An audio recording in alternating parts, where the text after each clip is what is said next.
I was born Mary Jane Grant on the island of Jamaica. My father was a Scottish soldier and my mother was a Jamaican nurse and healer. My mother had extensive knowledge of traditional herbal remedies. I was keen to learn all I could about how they could help people. We ran a boarding house and many sick or injured soldiers stayed with us.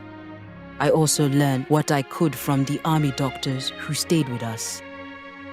I couldn't think of a better way to live my life than that of being a nurse and a healer. I was keen to see the capital of the British Empire and made 2 trips to London. I loved being there, even though I faced nasty remarks about my colour. I travelled around the Caribbean, buying and selling things that were useful for people. I helped those needing remedies for sickness. I returned to Jamaica and became happily married to Edwin Seacole, a British merchant. In 1843, our boarding house and my home were burnt to the ground. The following year, my mother died, and soon after, Edwin also passed away. It was a terribly difficult time. A few years later, I heard about the Crimean War and Britain's need for nurses.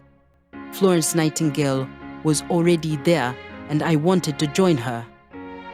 I wasn't allowed to join the other nurses.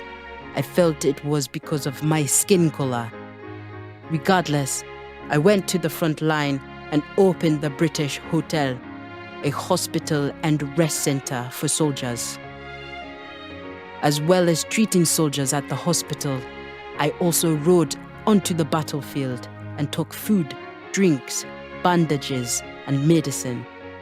I treated not only British soldiers, but also the French who were our allies and the Russians who were the enemy. I became known as Mother Seacole. When I returned to London, I wasn't included in the praise given to the other nurses. News of my difficulty spread and a grand military festival was organized. Over 70,000 people came and helped raise money for me. The festival also helped me publicize my autobiography, The Wonderful Adventures of Mrs. Seacole in Many Lands.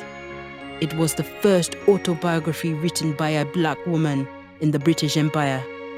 I spent the rest of my life traveling between London and Jamaica. In 2004, Mary Seacole was named the greatest Black Briton. A statue of Mary Seacole is now sited at St. Thomas Hospital, London.